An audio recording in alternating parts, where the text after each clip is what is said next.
Welcome to Shalom World Podcast. Tongue twister! Yes, tongue twister. Let's do it! Shall we do it together?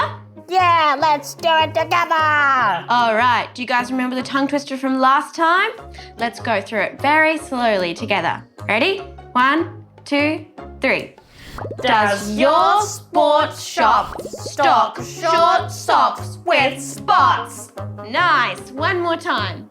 Does your sports shop stock short socks with spots? Yeah.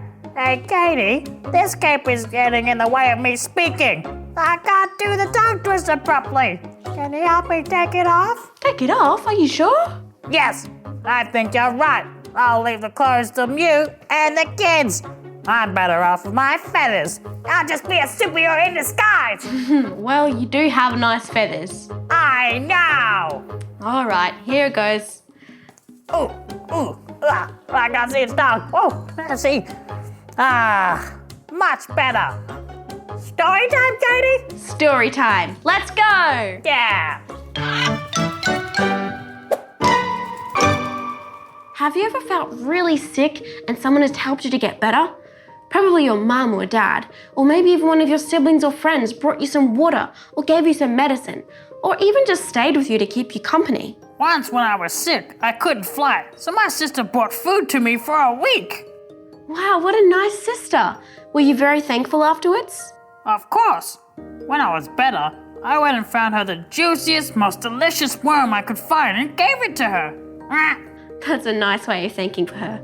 Well, what if you were so sick that not even the doctors knew how to make you better? That would be terrible. Yeah, no doubt about it, Koco. And even worse, imagine that because no one knew how to make you better, everyone else was afraid they might catch your sickness. And so they sent you away from your family and your friends and to live alone with other sick people until you died. Katie, that's so sad. I'm glad we're just imagining it and it's not actually real. I wish we were just imagining it, Koco, but I'm sorry to say that it is real. What? You mean there are really sick people who get abandoned like that because no one can make them better? Well, it doesn't happen a lot now, but it certainly used to. Oh no! So no one helped the sick people? No one except for the most brave and loving of people. One of my friends was one of these people, and his name is Damien of Molokai. He originally came from a country in Europe called Belgium, but when his brother, who was a priest, became too sick to travel halfway across the world to Hawaii to tell the people about Jesus, Damien decided that he would take his brother's place. So after preparing for the journey and this mission, Damien set off to Hawaii, where he became a priest and served the people. Then, after 9 years, came his true calling. When people started becoming sick from a disease called leprosy, a small island was chosen where all the sick people were sent so they wouldn't make anyone else sick. But no one stayed to take care of them. It was just the sick people who were taken there and abandoned until they died. Imagine how sad you would be if you were one of those sick people. You would never get to see your friends and family again. The only thing you could look forward to was your death. The leprosy would put ugly marks all over you and make you feel sick. And to make it worse, not only was there no one to care for you or make you happy, there was no one to govern the sick people around you who were left to do whatever they wanted without getting in any trouble. Those poor people, Katie. Did Damien help them? Yes, he did. Ignoring the warnings of everyone who told him it was too dangerous to go and live among all the sick people, Damien went to the island and immediately saw how much he was needed. But what could he do, Katie? I thought no one could make them better. Damien didn't care so much about making them better. He wasn't a doctor and didn't know how to find a cure. He cared about providing a life for them while they were still alive and loving them despite their sickness. So imagine again that you're one of those sick people living on the island with no more hope left. And then one day, a priest arrives. At first, you don't quite know what to expect. No one else has been able to help you, so why should this priest be any different? But soon, he starts to prove just how different he can be. and you can't help but have your hopes raised. Maybe there is still a chance to live. This priest begins first by getting to know you. You realize that he wants to become friends with you. You, a person who has been cast out and has a terrible sickness that makes you ugly. You've been taught to keep yourself away from healthy people. But this priest doesn't seem to be afraid of your sickness and comes near you like you were any other ordinary person. This confuses you, so you ask him, "Why aren't you afraid to touch me or come near me when I'm so sick?" You also ask him, "How are you so happy now that you're stuck with me on this island full of sick people?" But the kind priest simply smiles and says, "Jesus loves everyone, and I want to be like Jesus, so I'm loving you too." Jesus said to care for the sick, the lonely, the homeless, the dying, and the hungry, and I want to be like Jesus. So there is nothing that makes me more happy than to care for you. See how I love you and know that Jesus loves you more. Wow, you're right, Katie. Damien really was like Jesus. What else did he do? Slowly but surely, Damien transformed the island from the terrible, sad chaos it was before into an ordered community with houses, a school, and a church. Although the people were still sick, at least they could still live, receiving care, education, comfort, and above all, a purpose for which they could offer up their sufferings. Damien taught them that Jesus had suffered and died on the cross for them and then rose to life again so they could offer up their sufferings and sickness to Jesus in return and then be raised to life with him in heaven. Does that mean we can offer up our sufferings to Jesus and be raised to life by him as well? It certainly does, Koco.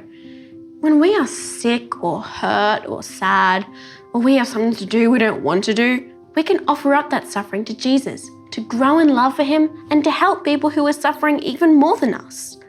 Maybe today you can try offering up at least one thing to Jesus so you can return his love for you. I know what I'm going to offer up. What? I'm going to try extra hard not to boast for the rest of the day. That's a good idea, Koco. Jesus will be very happy. I hope so. How long did Damien stay with the sick people on the island? He was only supposed to stay there for a short time, but Damien grew to love them so much they became like his family, and he couldn't leave them. So he spent the rest of his life there, caring for them, teaching them, and praying for them. Did he ever get sick? Sadly, he did. But it wasn't until after more than 10 years after he arrived. Even after he got sick, though, he still didn't leave his new family. Instead, he continued to serve them, finding comfort in prayer as he thanked God for all he had been given and asked for the strength he needed to keep going.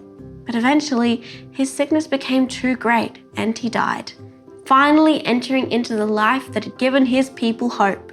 Koco, amazing! I want to be like Damien, but I think I'll need his help. Me too, Koco. Do you kids want to be loving like Damien? Let's ask him to help us be like Jesus. Thank you, Saint Damien of Molokai, for loving even the sick and dying and caring for them like Jesus asked us to do.